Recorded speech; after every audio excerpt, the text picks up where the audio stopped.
Hi, boys and girls. We are coming to the end of our unit of study of light and sound, and we've started to talk about some important people in this area, inventors and people who have done great things. So I want you to open your activity book to 12.1, and you also need your reader open to chapter 12. So pause the video and get those materials. So on activity book 12.1, as we are reading chapter 12 in your reader, I want you to be thinking about this question. What inspires you?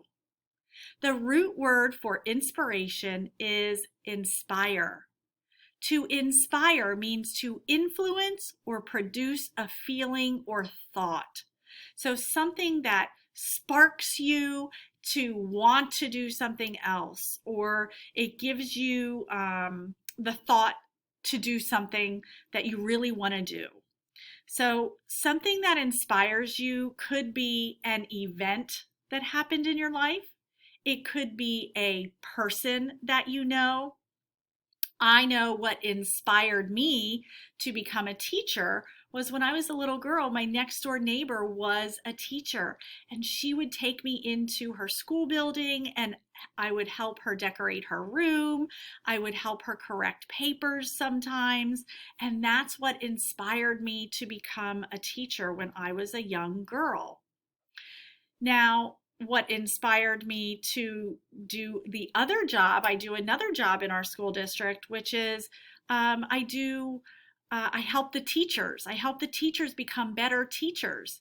And what inspired me to do that is I want to make education better for all kids, right? Not just one class that I teach, although I do love teaching, you guys. I do love teaching. But I want to help inspire other teachers, and I want to help make all of education better. So those are some things that inspire me. I want you to think about, as we're reading chapter 12, think about something that you've done, and it can be maybe it's being inspired to do better at a sport, or maybe it's being inspired to read more books. It doesn't have to be this grandiose thing. It could be something simple in your life. Maybe you're inspired to do more chores at home for some reason. Okay? But as we're reading this chapter, I want you to think about what inspires you. What motivates you? Chapter 12, Thomas Edison, the Wizard of Menlo Park. Have you figured out why inventors are so important? They have helped every person's life in one way or another. Shouldn't there be an Inventors Hall of Fame? If there were, then a man named Thomas Alva Edison would be quickly voted in. Thomas Alva Edison was born February 11, 1847, in a small northern Ohio town. He was the last of 7 children born to Sam and Nancy Edison. Al, the nickname his friends gave him, was a sickly child. He didn't even attend school until he was 8 years old. Because of scarlet fever as a child, Al was left more than partially deaf. His illnesses did not stop his interest in nature. He asked questions that teachers didn't know how to answer. Why is the sky blue? Or how does fire work? He was curious about everything and liked to figure out things on his own. There's a picture, a photograph of Thomas Edison.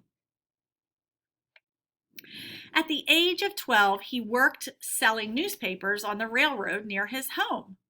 On the train, he heard people talking about many new ideas and inventions. He learned by listening to their stories. At 15, Al landed a job working the telegraph machine. He became an expert telegraph operator over the next 6 years. Even though he was deaf, he could feel the vibration of the wire. Al liked to work with electric machines. He found a way to make the telegraph faster and sold the idea to Western Union Telegraph Company for $40,000. Now, let's think about $40,000 is a lot of money today.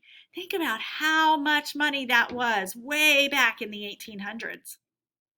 With the money he made from the sale, he set up his first lab to continue his experiments. When the work Al was doing outgrew this lab, he built a bigger lab in Menlo Park, New Jersey. He hired some of the smartest scientists and engineers from around the world to work with him.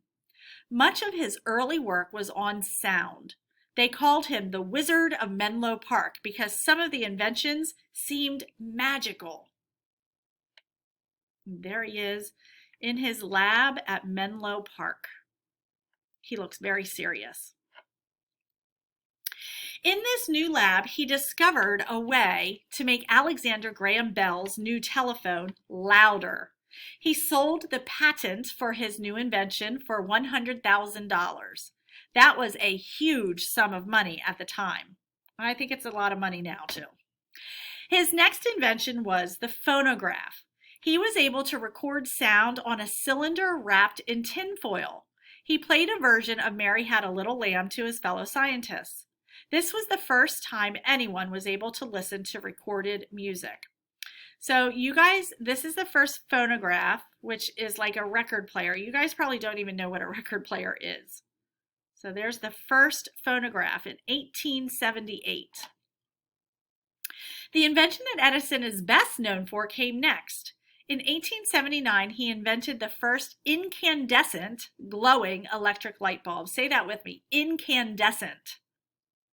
3 years later, he lit up 85 homes at once in New York City, and the age of electric light began.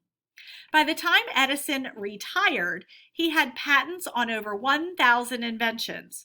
They include the kinetoscope, which is a machine for showing movies, and the microphone. Now, here's an example, a kinetoscope. We don't use a kinetoscope anymore, do we? Because we don't really watch movies anymore the way they used to. We watch them by streaming through the internet. What people sometimes forget is that many of Edison's experiments failed at first. He caused explosions at his labs and was forced to start all over many times. However, he kept moving forward each time. He always had a positive attitude. He knew he was closer to his next success. Fail means first attempt in learning. So each time you fail, you're having another attempt in learning.